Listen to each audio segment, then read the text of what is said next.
everyone, and welcome back to Woman's Splain. Today we have a very special guest, the co-founder of SaladSprinkles, Jordan Wannemacher, an exciting new condiment for your salad and other foods. I'm going to pass it over to her, and she can kind of give a little intro, and we'll dive into her story. Yeah, thank you guys so much for having me. Oh my gosh, thank you for coming on. I am the co-founder of SaladSprinkles. Before that, I've called myself a designer, art director, book designer, lots of things, and now I can add entrepreneur to that list. Easy. I've been a designer for about 13 years and started the company 2 years ago. But was kind of an entrepreneur a little bit before that. I've had my own design studio for 7 years. So I love kind of like doing my own things and making my own way. Amazing. Well, I can definitely tell with the outfit and the nails, like everything is very coordinated. It's very creative. I can definitely tell that you are a good designer as well. Awesome. So why don't you tell us a little bit about maybe kind of your background, education, what'd you major in college? How did you even get into design? Yeah. Well, the college is kind of a fun like jumping off point for SaladSprinkles too, which is fun. So I went to Savannah College of Art and Design. I grew up in South Carolina, grew up in the Southeast. I went to school there. I studied graphic design and I minored in creative writing. Okay. So, and that's where I met my co-founder, actually. She was an advertising major. We actually met, she was advertising and photography, and she was doing a campaign where they had to sell something that was gross. And so she was selling fish hot dogs. Oh my God, and that is so gross. That's disgusting. Yeah, and she needed an assistant. Yeah, I know. That's honestly a pretty good project, though. I don't know, interesting. Like you have to make it look good, you know. And so then we had to like bring in like professors, student or kids to come in and be like the kids eating the hot dogs and do this like whole photo shoot. So that was where I met my co-founder. And so did the kind of like art school thing. Right after college, moved to New York. I started a job at Columbia University Press. I was a book designer there. Very cool. So that was my first job, and that was kind of like what got me to the city. My co-founder and all my other SCAD friends had kind of already moved here. We call New York SCAD Year 5 because it was like, everybody came here.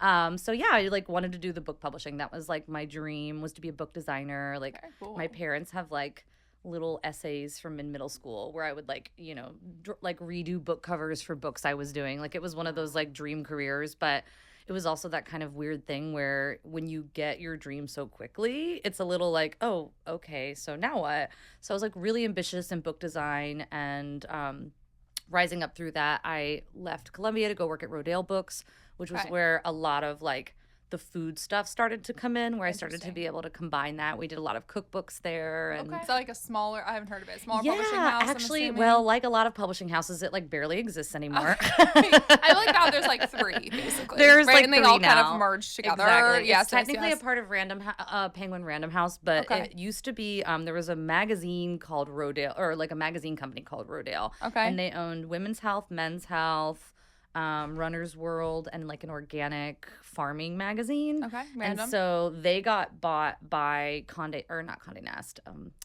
What's the other one? They got bought by Hearst. Oh, and there we go. Okay. I was in the books division there, and so when I was working there, we would like do books that sort of supported the magazine. We did a lot of like, yoga books and guidebooks and recipe books. We did a lot of like cookbooks for runners, like that kind of thing. Cool. But it was like really lifestyle. fun. Yeah, like very lifestyle stuff. A lot of celebrities, right? Very celebrity. Oh, thing. yeah. Yes. We had a lot of like famous like marathon runners doing cookbooks and things like that. But it was like really incredible. We used to do, they were called Thug Kitchen. Now it's called Bad Manners, but it was like a big collection of like New York Times bestselling vegan cookbooks that I worked on. And that was like dream job. Like being there was like, we were doing these like big fun photo shoots, and it was amazing. But like all good things, it came to an end very quickly because when we got bought by Hearst, they laid off the entire company. Yeah. A few people stayed, but the books division was kind of like partitioned off to they sold it off to Penguin Random House. Okay. And I lost my job, but I got 6 months severance. Oh, that's pretty nice. Which was like, I kept wanting to do full-time freelance because I'd started doing like part-time freelance. And the big thing about being a book designer is like when you're working in-house, if you are like I am, which is I'm like a workhorse. Like I can like do a lot at one time, and you kind of get punished for that in-house. But when you're a freelancer and you're getting paid per project, you're making money. So I was like, I wanted to do that anyways, but everyone was like, you need 6 months savings to be a freelancer. Like you can't just like dive in without a safety net. And I'm like, I work in publishing. How am I going to save up 6 months worth New York of, City, in New York, and eat. Yeah, exactly. At Yeah. like 25, you know, exactly. So I was like, wow, okay, there's my 6 months. Perfect. And so that was when I started my freelance design business. That's amazing. So I was doing that for a long time. And again, sort of like getting these dream projects, like my first, right when I started my freelance career, I was like, I don't know if this is going to work. Is anybody going to hire me? And I got a call because everybody had heard about the layoff. So they were kind of like picking at the people there to like be like, hey, can you do this? Can you do this? Like knowing everyone was available. And I got a call, and it was like a very kind of like mysterious client situation. I'm like, okay, like I'll feel this out. I'll take whatever right now. You know, I'm desperate. And my first freelance official project for my freelance studio was for Oprah. What? Gosh, that's so cool. So I was like, yeah, I guess. Oh my God. Yeah, like, I can okay, do this. fine. Wow. Yeah. Wow. Yeah. Well, but you just worked through like her people. Yeah, Did you yeah. just sign an NDA Yeah. and everything at the time? No comment. Wow, that's That's a crazy. great answer. What? Yeah, I can't really say much about it, but That's it was a great experience, and it gave me sort of the like confidence to be like, okay, like I'm legit, I can do this. It also got my parents off my back because they were like, this isn't a real job, like you need benefits, You and a need 401k, healthcare, and you know, so I was like really lucky that it just worked out that way. And then, you know, I'd been like, but then it was kind of like, you know, you do a book for Oprah, like then what, you know? So it was kind of like I kept feeling like, now what? And as an ambitious person, that can be kind of like frustrating sometimes because you're just like, especially with publishing, felt like it kept shrinking. So my co-founder and I were like talking about like wanting to do something together, and we had always been talking about our finances and our future and stuff together. And we were like, you know what, like let's start something. So, you know, we were those types of people who had like, I have like 7 domain names for businesses I've never started. So Love that. So yeah, and so then that kind of like led to SaladSprinkles, basically. Like that was kind of like we wanted to start a business together, and then the idea kind of just came. So Were you doing a lot of like food related projects when you were freelancing, or I were you was, just passionate about yeah. food? I mean, it was kind of both. Like I joke, like I grew up in the South, so I was like raised to be a trad wife. Like so, like I like have always loved to cook. Like it was very like my grandma made teaching me to cook and sew and like do things like that. I'm very bad at sewing. I never quite perfected that, but I did get really good at cooking. And like being like, it was very much like, these are your values, like this is what you need to be really good at. And so even though I like wanted to have a career and do those things, I always like love domestic stuff. Like I really love like being like a kind of like homemaker vibe. And my grandma owned a kitchen store when I was growing up. That's really cute. So I would like help her. She would do like cooking lessons in the basement. They had like a big test kitchen, and I would like work there at the holidays and wrap gifts, and became like obsessed with like kitchen appliances and home goods and like things like that. And they would also design I mean, Yeah. kitchen store, right? As also entrepreneur too. I mean, impressive for that generation. And so that she, I don't know, owned her own business. Yeah, it was her and like a couple of friends that like lived in the neighborhood. And after my grandpa passed, she was like looking for something to do, and they kind of like brought her in on that. It's also pretty amazing. Yeah. I don't know. That would be a good Netflix special. Yeah, I we feel should have like her on the does not feel pod. like it. Like I don't know. Like Yeah. I don't know. Like R.I.P. Diane Keaton. But like Diane Keaton could play her, like or something. That's such right? a good. Isn't that like such a like right? I don't know. Sorry. Absolutely. Continue. No, absolutely. Yeah, no. So it was kind of like that's where like the food stuff came in, and then like working on the food projects, and it's funny like when it was like also forming SaladSprinkles, I finally started to like do the things that I'd always wanted to be doing in publishing, which I was like wanting to do more photo shoots, wanting to do more of these things where a lot of publishing stuff I felt was getting very like templates and like not as like interesting or creative. Like a lot of that was becoming like fewer and farther between. So it's hard because that's like still my passion. Like I love books, I love to read, like I love that whole industry, but it just looks very different than when I started 13 years ago, and is like, you know, not quite something I saw like a future in anymore. Yeah. Which, you know, there's a grief with that. Yeah. And then did the idea of SaladSprinkles come first, or were you and your co-founder like, we got to start something? Yeah, it was kind of both. Like she lives in Maryland now, but she used to live in New York and would come visit me, and like her whole visit would be like centered around where we were eating. And so we'd go out to eat, and we would like notice these like toasted breadcrumbs. That was like the trend happening at that time. You'd see that on salads. And I was like, this is so much better. I'd like actually want to eat this whole salad because I hate croutons. Like I've always been. Doesn't everyone hate croutons? Yeah, I literally take it out. Yeah. They're terrible. Even though they taste great. But I'm like, I can have like one. Yeah, exactly. Right? Or like, too big and like half the time they're stale. Totally. Yeah. And she would like. I've also people used to make fun of me because I would like if there's croutons in a bowl when I go to a restaurant, I mash them up with the back of my fork and like mix them in so they're like all crumbled in together. I mean, that's pretty smart. I mean, I should start doing that. Yeah. I mean, I love a Caesar salad. Yeah. You know, like exactly. So we were like, we like wanted that, but then like she would go back to Maryland and there's not as many restaurants and stuff. She was in like kind of a rural part, so she would start trying to like recreate what we would have at restaurants in New York at home.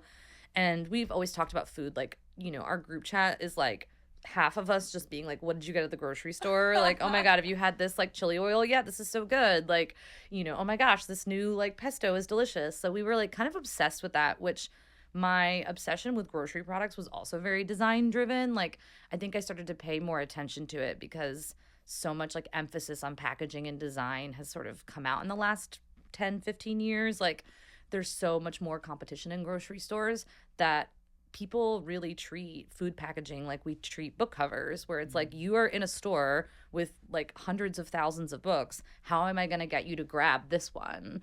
And so like I started thinking a lot about like food packaging and how I would like want to maybe do that.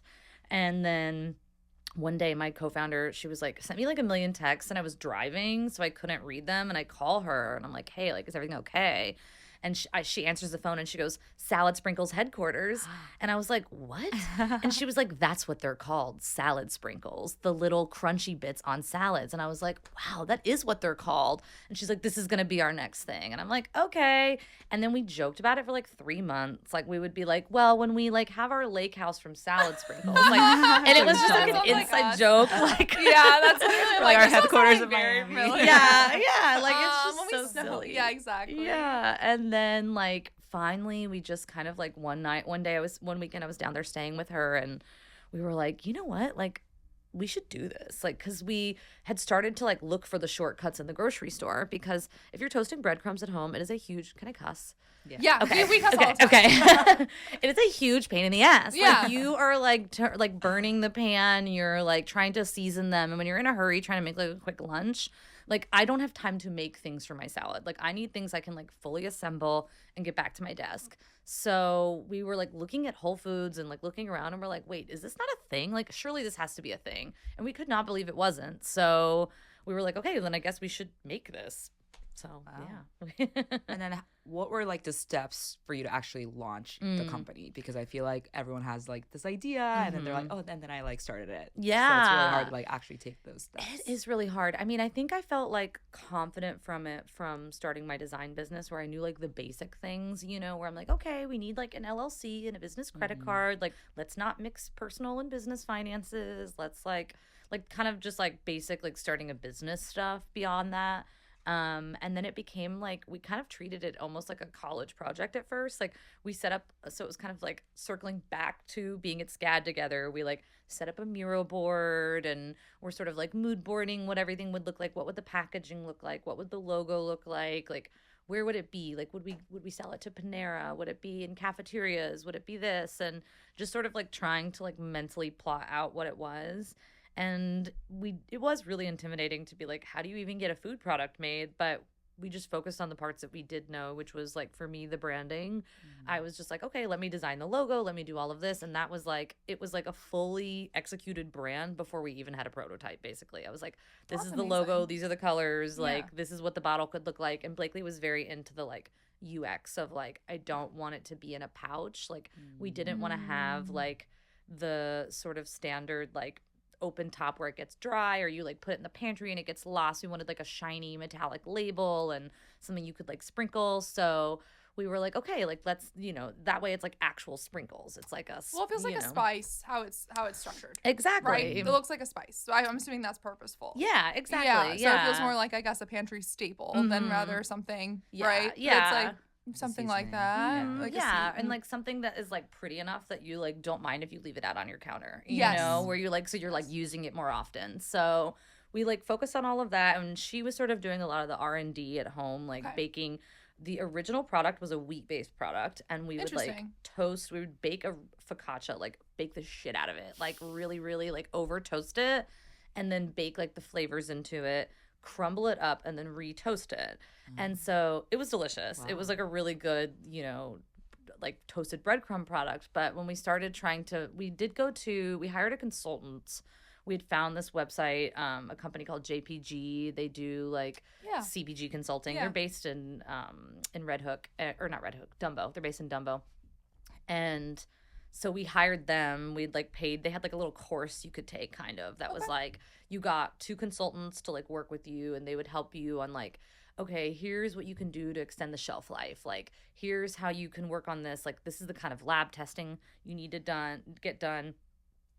We were learning about like, this is the kind of water content you need to have for it to not go stale, but for it to not have like mold, it needs to be below this threshold. Like, stuff I would have never been able to figure out. Sure. And there's a lot of regulation in food, right? And that's very complicated. Yeah. Like FDA approval and just like all these things in order for it to be retail ready. And there's a lot, right? Yeah, there's so much more to think about. And it's like, it was also kind of like scary at that point too, because I'm like, wait, people are going to put this in their bodies. Like, I have to what like, if someone gets sick? Exactly. Yeah. Like, thank God it's like not or has a an meat allergy or attack or right. I know. It was like one of our early things with like the chili crisp, because we use sesame oil instead of olive oil in that one. A lot of people are just sesame seeds, a lot of people are, you know, and so it was like, I never really thought about it, and then I was like, realized that I couldn't just like hand out samples of it. I'm like, wait, no, I need to be like, I wouldn't think about that. And then so we were like kind of trying to find a manufacturer. We knew like they were kind of explaining like what a contract manufacturer was, and like how you figure that out,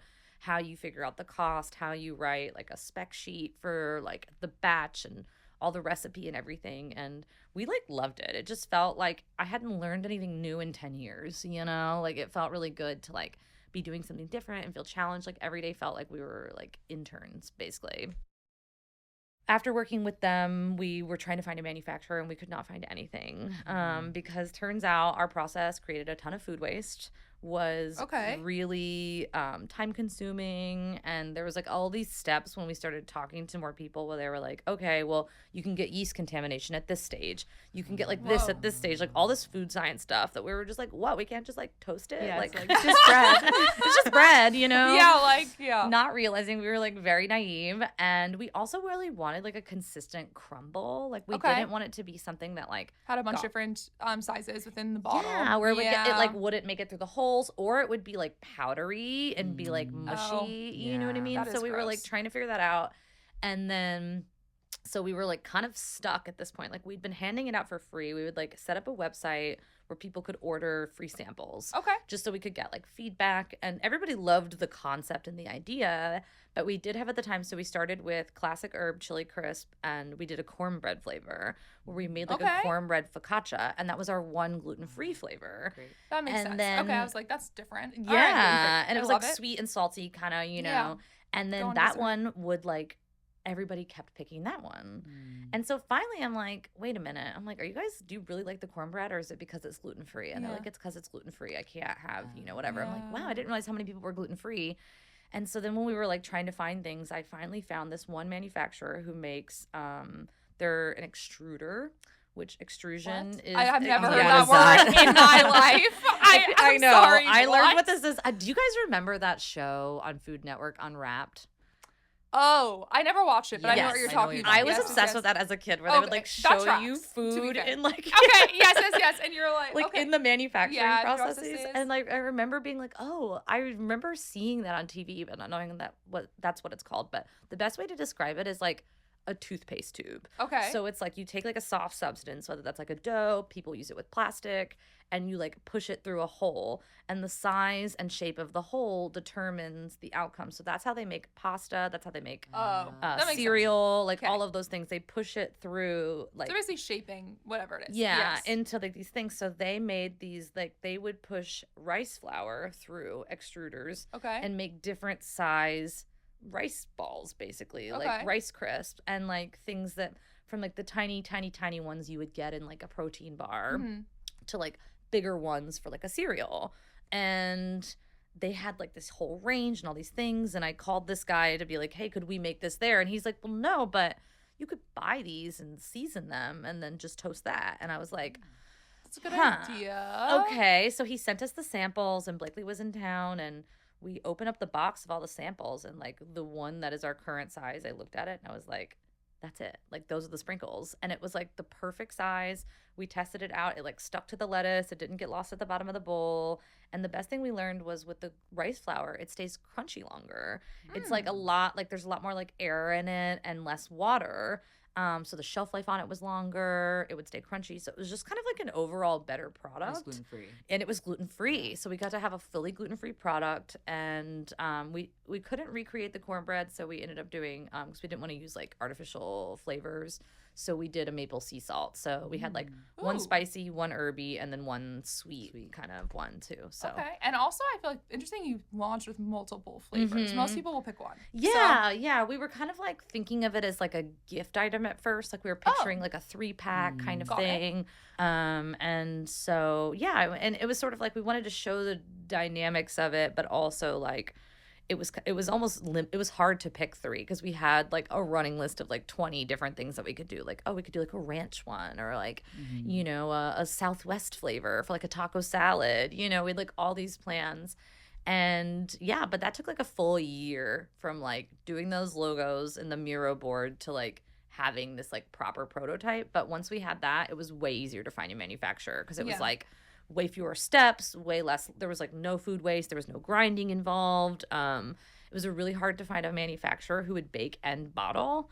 But like taking a lot of those middle steps, we were able to finally find someone. And then we officially launched in July of 2024. We did so like over a little over a year ago. Okay. Yeah. And so you launched with those 3 flavors. Are they? And now you have more, right? You have just those 3.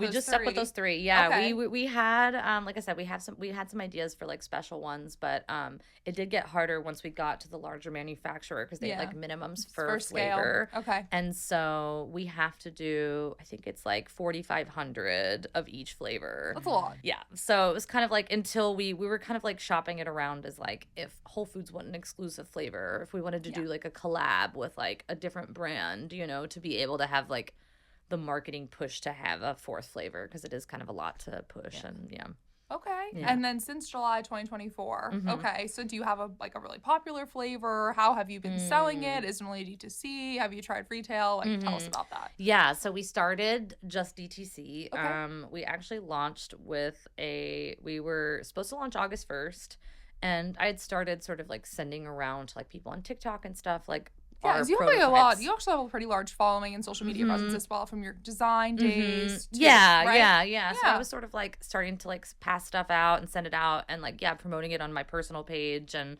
it was kind of funny like how many people from my design world like were happy to do it. My dad is one of 10 kids. What? And I have 27 first cousins. How many? Do you have any siblings? I have 2 siblings. Okay, so it went from 10 to 3. So that's like a normal size. Like, literally crazy. Okay, 27. So it was really funny because like when we first launched, like it was like all of our orders were like blank Wannamakers. My co-founder was like, I'm glad I like founded a business with someone with like a huge family. You have like all these built-in customers.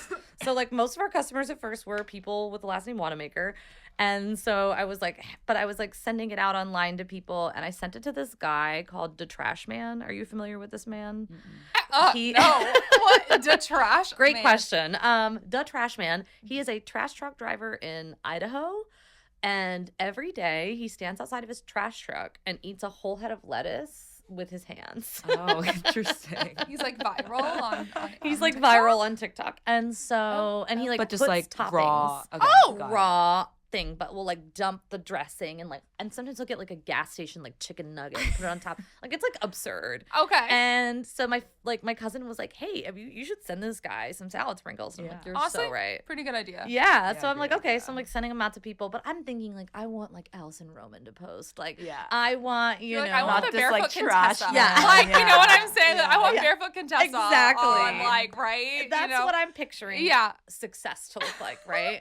And Martha Stewart, exactly. Oh like, God, please. That would be the dream. Yeah. She would love it. She would love it. I know. Hey, say it into the universe. I you know. never know. I know. Right? Hope she's listening.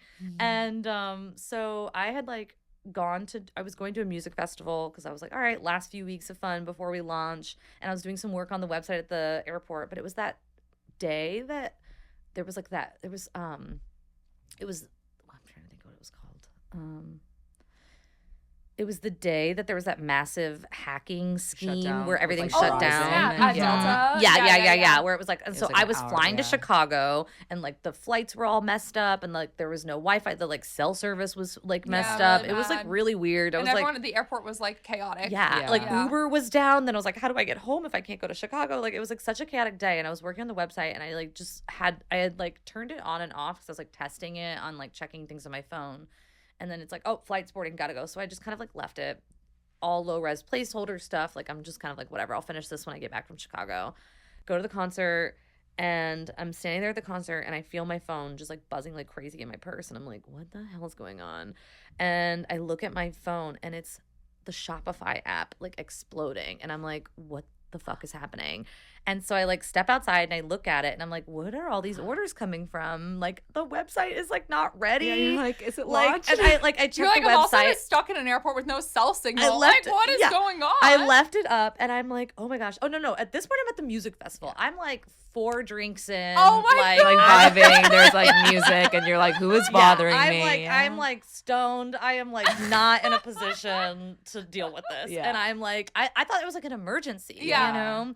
And so I check, the website's up, and then I go to TikTok and I open it, and we have like gotten like thousands of followers in like the last 20 minutes. It's like I'm getting all these messages, and it was one video, and the trash man, he was on his own timeline. He wasn't waiting until August 1st, and he made the perfect ad for our product. He stood outside of his trash truck, tried all 3 flavors, described them, talked about how great they were. The video got like 1 million views. And wow, and you just sent him a sample, right? I just sent him a sample. That's actually awesome. Yeah. Good for him. Like, I think he like actually got it and like used it. And he was like, oh yeah, I'm excited. I'll help you guys. When I sent it to him, he goes, yeah, I'll help you get some followers on August 1st. Great, thank you. Thank you. It's not August 1st. It was not August 1st. And it was a lot more than followers that we got. And so I'm like texting my co-founder, and she was like, I don't even have the app on my phone yet. Like, what are you talking about? Like, what is this? And so I'm like telling her about it, and we are like freaking out, but then we're like, wait, can we fulfill these orders? Like, do we have enough? Yeah. And we basically did not, but we just kind of like let it run. And then the next day called the manufacturer again and was like, hey, can we do like one more, like really quickly? We're like trying to like rush it through.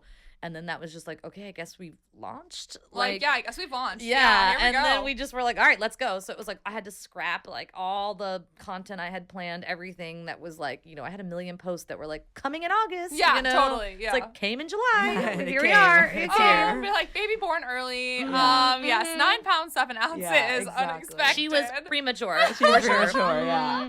That's incredible. I feel That's like the actually power of like TikTok and Crazy. selling these products. Yeah. It's like And one again, video. And again, who would have ever thought it would be a trash truck driver in Idaho? Yeah, literally, right? Yeah, but it also really changed how our sort of strategy at that point, because I was thinking like, okay, this is for like sort of like a bougie consumer, Like vastly York City female, girly. probably, like And then I'm like, corporate. Yeah. Exactly. And then I'm looking at all the people ordering, and it's like men in the Midwest. Interesting. And I'm like, what? Like it's now become a sensation on TikTok, where most of the TikTok content we get are these like blue collar workers on their lunch break who love how like an easy meal hack it is. Yeah. And so then we completely changed our primary customer. We're like, okay, our customer is not the person making Allison Roman recipes. Yeah. They're a person. They're not us, basically. They're not right, us. They're right. a person with a family. Who's older. And right? they're the person with a Pinterest board, or they're like even busier than that. They are the person who's like working their finance job and has a Pinterest full of recipes but never has the time to make them. Yeah. You know? So it's like, this is like, it's a shortcut. It's not for someone who wants to like sit. And so then we sort of like changed it to be more like meal hack. Once we got the manufacturing like sorted and settled, and we weren't like panicking trying to fulfill all these millions of orders. And also at the same time as all of this, my co-founder is a creative ops lead at an advertising agency still, and I'm doing book design full-time for my studio still. So we're doing our full-time jobs and like doing fulfillment and like managing all of this. It was just like every single day felt like I'd wake up and it was just like powering through until like the second I could lay down on the couch and watch Housewives at night. Like it was just like so much. Everything was such a like sprint every single day. And so we were like, okay, this DTC thing is good, but for real growth, we want to get into retail. We were also like we were also trying to figure out the limitations of like, okay, should we just do 3-packs online? Like, how do we sort of like change this around to make this worthwhile? Then we went on the website Fair. And so we started doing like independent retailers that way. So we got in sort of a lot of like shoppy shops and small places, a few like local grocery stores that way. An early helper and sort of like influence for me was when I sort of put out the word that we were launching SaladSprinkles. I was like, anybody, and I'm also one of those people who I'm still in contact with like every person I've ever met. Like I like keep in touch with everybody. So I was like, I put out like a huge blast to our network when we started. Like, do you know anyone in the food business who can help us or knows anything? And a random friend from college was like, yeah, I know this guy who is a buyer for Molly Stones, which is a big chain in the Bay Area. And he was like an early consultant for us and helped he would get on the call with us for an hour and just give us like free advice. Like, this is how to work with a broker. This is how to do all of this. So we got into all the Molly Stones. So we were starting to do retail outreach. But that was when things started to get harder, is because we realized for the real growth that we need, our product was like no longer profitable. So when we started working with retailers, realizing the cut that they wanted and the demos that they wanted and the discounts that they wanted, it was like our cost of goods was so high at our scale, and things just kept like every time we would go to reorder ingredients, they were more expensive. So our financial model was like constantly out of date, because every time we were we're like, oh, well, this is the cost of it. And it's like, wait, no. And was even it though inflation or tariffs or both or all what? of the above, Yeah. mostly, I think it was mostly inflation Okay. but I think maybe like part of that was like a reverberation from tariffs, because Okay. like we weren't paying direct tariffs on anything, because like our rice crisps were made in the U.S., but like the rice that they were getting was not. Of course. So it was And sort of some of the things weren't necessarily, depending on the season that was Yeah. in like the bottles, of course. olive oil just like got crazy expensive out of 'cause the nowhere. Like climate- that went up a lot. Yeah. There's a huge olive oil shortage right now. Yeah. So we were like starting to be like, oh God, this is like so much more complicated than I thought, because we were just like, these are the ingredients. This is what it costs at the end, not knowing that would like change day by day. Did you raise your prices? So we did. Yeah, of course. And then people did not like that. And Okay. then it How much also, did you raise them by? we were $9.99 at first, so then we made it $10.99. Wow, that's actually really, that feels reasonable. Yeah, I know so I'm from exactly. Only $1. I know I'm from. I realize I'm from New York City, so maybe I'm not. We are price so I'm blind like here, I'm not. apparently. I'm Yeah, not I think that's normal. so cheap. That's But I'm like like literally a $9.99 is latte. fine. But I'm like, I guess I guess having it under $10 and over $10. Yeah. No, it was so, I think the like under and over that like made a big difference. And a big thing we were starting to notice though is because like to us, we're like, clearly this is a premium product. Like there's no preservatives. It's made with organic, natural There's no ingredients. chemicals. There's no chemicals. Right. We're using, it's like super clean. We're a small business. Like all of these things, hoping that would be enough for people to understand. But I get it. Like I'm more cautious of my grocery spending right now. Like groceries are fucking expensive Groceries right are now. wildly expensive. It's right crazy. now. So when you are like adding like another $10 thing to the cart, it's like, okay, well when you're like salad dressing is $10 and this is $10, like those $10 add up a lot. So we were also realizing that like our ideal customer or our person, like the person, the teacher who's putting this in her lunchbox, or the nurse, or these people are more price sensitive. And yeah, I do think living in New York has made me like just like deranged. Especially with New what York, things New York cost. groceries are insane too. Like I Yeah. feel like I travel a lot for work in like the South, Yeah. and I'll go to some and I'm just like, what is like? I'm like, this is the cheapest place I've ever been. But I understand obviously salaries are a lot lower but too. still, But you're like, this is great. Like this is great. Even It's Starbucks crazy. is like half the price. Yeah. In the Midwest or the South. I So. spend like $22 on a glass of wine Like, here. literally. Like it's A ridiculous. drink is like now $30. And then, like Yeah. it's insane. Yeah. It's, So we kind of had to like check in on that, and we were getting that feedback from retailers where they were like, this is kind of a high price. We're worried we won't be able to move this as fast. And especially since mentally people are comparing it to croutons. yes. And a bag of croutons is $4.99. But I'm like, or no. spices. Okay. Like I don't know, and Yeah. I feel like spices are not. I don't know how much they are, but like oregano or something is probably like $5. I don't know, but it's like Maybe it's less, not yeah. like it's not expensive. Yeah. And there's like, and because there's so many like private label options that you Yes. can get that are Yes. like cheaper. But so we were trying to figure out like, how do we explain to people? And of course I'm like, well, the avocado oil mayonnaise is $10.99. Like people don't mind paying that for that. To me, it's a textured condiment. Like it's not just like a crouton alternative. Like you were talking, you put it on your eggs. Chemical thing, and like the chemical thing, I think is a big one. Like having organic and like obviously, I mean, I would pay more for something that and you're like the ingredients are more expensive, therefore it's more expensive. Exactly. Yeah, but I also think it's like it lasts a while. Like it's something you it's can not just one meal. Like you can use it over and over. But then we were also realizing that there's like a lot of education that needs to go into that and a lot of like merchandising and like extra marketing to like because like hundreds of millions of dollars went into us accepting that $10.99 is okay for an avocado oil mayonnaise. Like there was a lot of education that we had to go through to be like, this is why this oil is better, this is why this is this, like this is. And so as we're fundraising, it was like we had like a huge burst of like friends and family money that came in at the beginning because people were just like so excited about it. But like that sort of trickled out a little bit. Like candidly, we were not the right people for fundraising. Like I went to art school. I grew up lower middle class. Like I don't have like a huge network of VC people. Like I remember meeting business consultants and they're like, talk to high net worth people in your network. I'm like my dentist? Like, I don't know people like that. It's also hard too when you and your co-founder kind of have the same network. That's exactly. also tough, right? I will say that.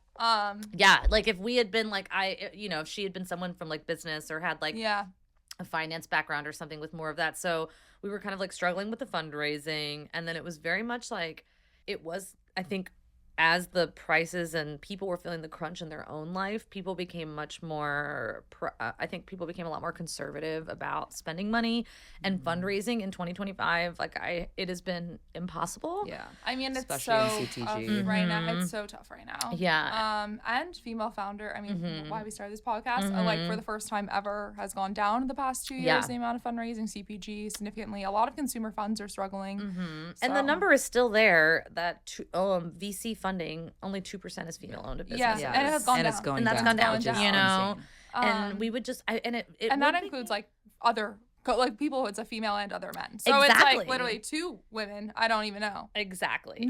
It's really funny. Not statistically, in like, I don't know, whatever. Yeah. But sorry to interrupt you. No, it's okay. No, but yeah, like it's so funny because like I do think, when I was we were getting like a business phone for the company, and I was at Verizon, and I'm like talking about it, and he's like, does your co-founder, does he need a phone? And I'm like, she is good. And he like could not let it go. And he kept being like, yeah, well, he can come in anytime. And I'm like, can this man not conceive that there are 2 women have the business? And people would constantly, because I have like an androgynous name, I would get Mr. Wannemacher all the time. I'm like, that's my dad. Like, thank you. And my co-founder's name is Blakely, and everyone calls her Blake in emails. And we're like, they just like, it's like they don't want to, it's like too much for people's brains. They like short circuit when they see 2 women. At fancy food show, at trade shows, and at our trade show booths, people would come up to us and be like, where are the founders? And would like ask. I'm like, it's us. Like they would and at fancy food too, which is like tons a lot of women are in CPG. Right? Exactly. Which is like why we have found a good network here. Yeah. But tons of women in consumer. Yeah. But that's wild. They thought we were like booth babes, you know? We are like, and you're like, yes, I am. Yeah. You're like, actually, I know I look cute in this hat. Yeah, exactly. You're like, thank you. Yeah. That's crazy. So it was just like, so we had a really hard time fundraising, and one of the feedback we were getting from investors was your price point is too high, and we think this is too, for like the kind of, one of the investors that we were talking to, he was like, you passed the perfect check for something to have mass appeal and huge national distribution. He goes, I asked, does it Toledo?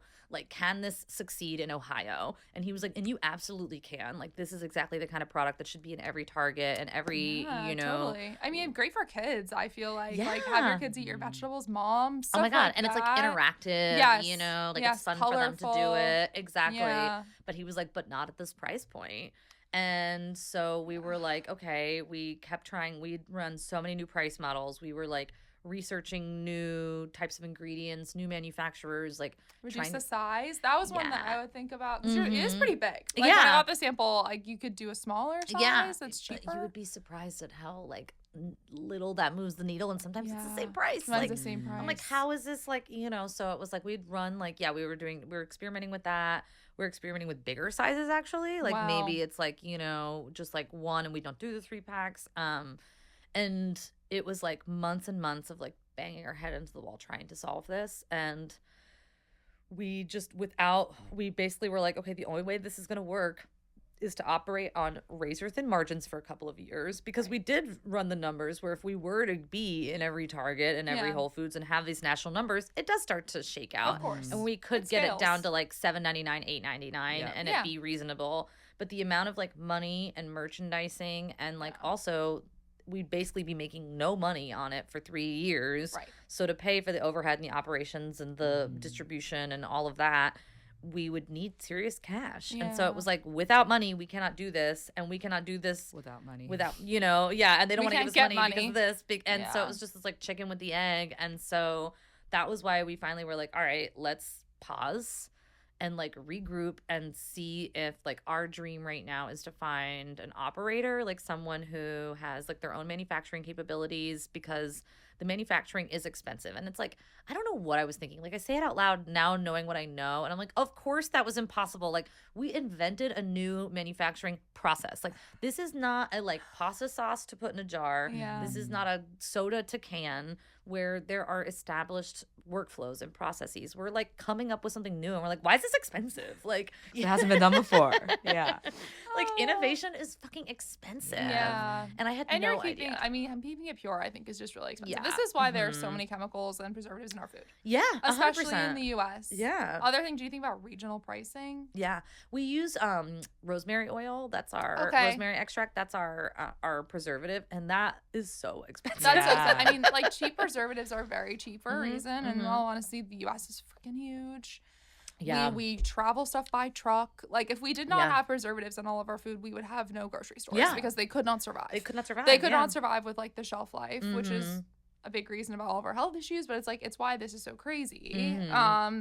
Okay, well, I think it's an incredible invention. Yeah, I think it's awesome. thank you. I use it on my eggs, so I'm sad. I gotta buy it up, I guess. But I mean, obviously you've learned a ton. Yeah. So you're here. You're pausing in 20 days or something. Okay, tell us, how are you feeling? Kind of next steps. What are you guys doing? It's been a lot of grief.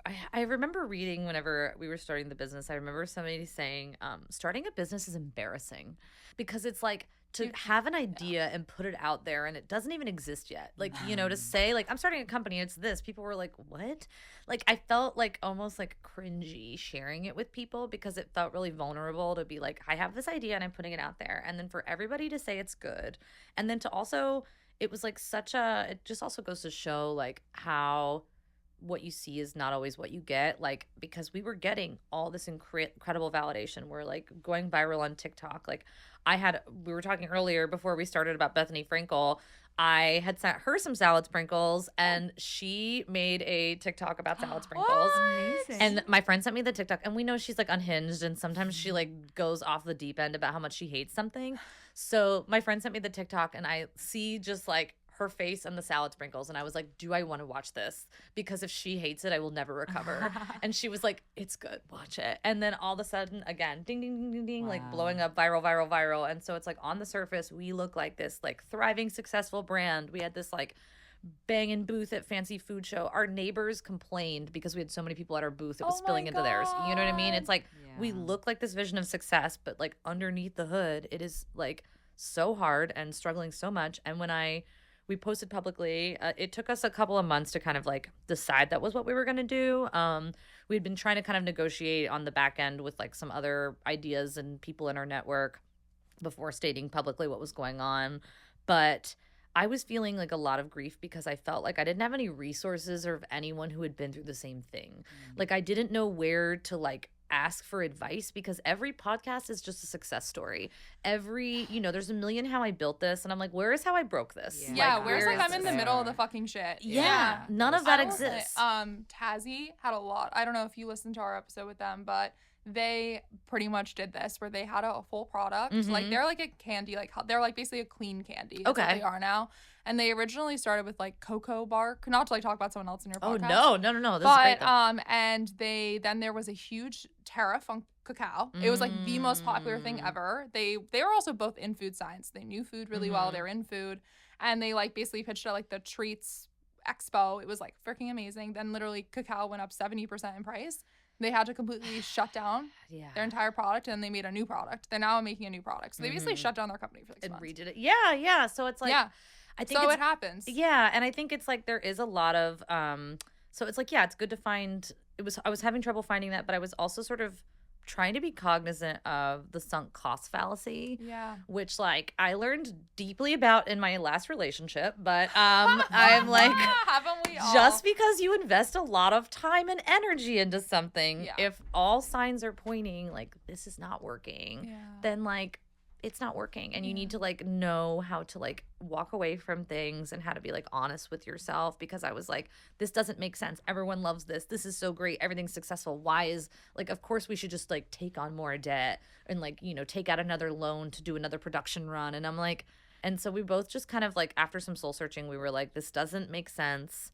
We don't want to do this, to take this on in this way. And there was kind of a lot of grief because I, you know, was comparing myself with people who had launched at the same time of us, who were doing better. And I put so much of my identity in my job.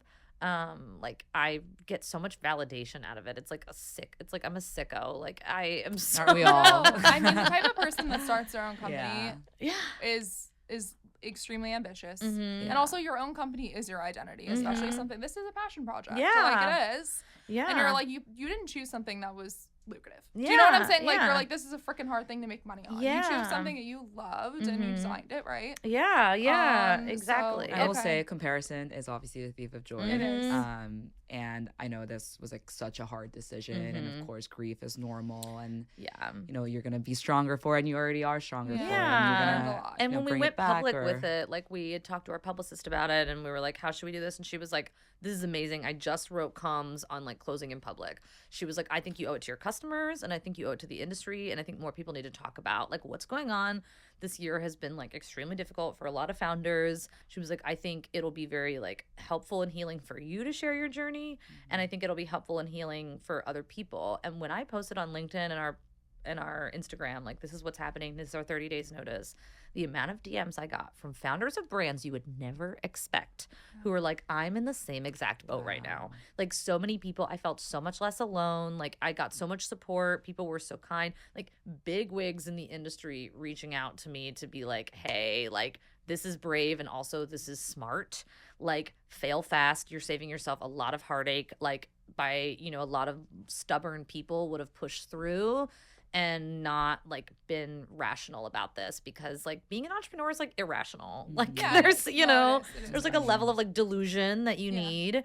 And so it was kind of like, I was like, okay, like we're like, this is better to like fail fast, to like not, you know, figure this out. And then so we're on pause while we hopefully find that. We would love to find, you know, maybe someone with like an established infrastructure that we can sort of slip into, where we're not sort of starting so much of this from scratch, because I think somebody could take this and make this the big thing that it is. Like, our mantra on our pitch deck at the end is salt, pepper, salad, sprinkles. Like that's what we want everyone to sit down at the table with. And what we want from that is like requires a lot of deep pockets, you know. That's why like Ben Stiller is a soda brand, like it's because he has money, like, you know. And well, I mean, I'm super excited for you guys. I think that this is absolutely going to take off. Maybe it's going to be a craft or someone with food ventures. Maybe it's going to be an angel investor who did something in CPG. I feel like they'll see the passion and they'll get there, and I'm excited. This is a side of the story that, you know, people need to hear. People need to hear. It's really relatable, and like honestly, I think people need to hear like just how hard it is to be a freaking founder. And like, I think we gloss over it too much. I've still not made any money out of this. Hey, it's okay. Honestly, it's your passion project. You're only there for a year. Usually it takes 2 years to make money. I know, but it's just funny because like when people are like, "This is so expensive," and I'm like, "Yeah, thanks for paying for my BMW." Right? You're like, I make negative money. I have a full-time job to like freaking fund this. Yeah. A lot of book covers paying for our influencer marketing, but it's really fun. At the end of the day, like I think even if this is the end, I feel really proud of what we built and have had a lot of like full circle moments where I'm like, okay, nothing, like I felt sad when I was starting this, or it's like, am I leaving book design behind? Was this too long? But our first like official sort of like brand ambassador who was making content and writing about us on her Substack was the author of the Thug Kitchen Bad Manners book from Rodale Books, from those vegan cookbooks. She was like one of our first like big, content creators and brand ambassadors. And I was like, see, like I would have never known this person and had all of this if I had not like gone through this whole journey. So I think a lot about Michelle and that moment and that sort of like full circle moment where like I know in 5 years I'll be doing something that's like connects all those dots, and it's like feels like none of it's a mistake. None of it is like off track or a distraction. Like it's all part of like one kind of journey. So that was great. This is amazing, Jordan. Such a great episode. I feel inspired and supportive. We always end on this question. So just what advice would you give a young person looking to start their own company?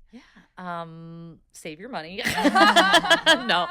Yeah, I think it would be, go into it with, I think, like I said, there's a lot of delusion and ego required to be a founder, but know when to sort of check that and read the tea leaves that things aren't working out, like I started the company being like, nothing's an obstacle, it's all a problem that can be solved, and like that's true, but also knowing when those obstacles, like a lot of the obstacles we've run into were red flags we saw from the beginning that I kind of like pushed past, where, if things come up, like take your time, take it slow.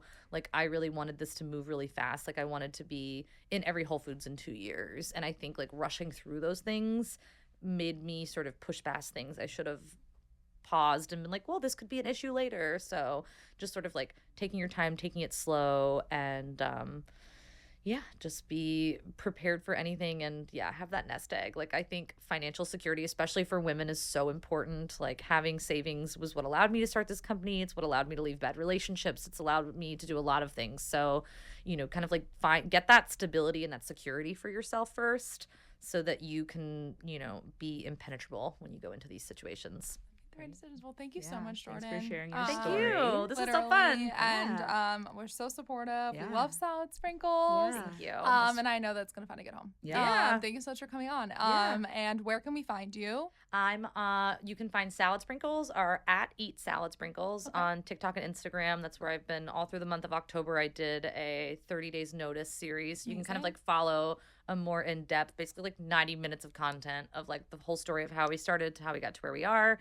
And I am on Instagram at Wannemacher. Okay. WANNEMACHAA. So I post food stuff, book stuff, music stuff, and my cute dog. Oh, I love it. Well, thank you so much, Jordan. Thank you so much for listening. As always, reach out to us, Womansplained Pod, on all socials, and hello@womansplainedpod.com on email.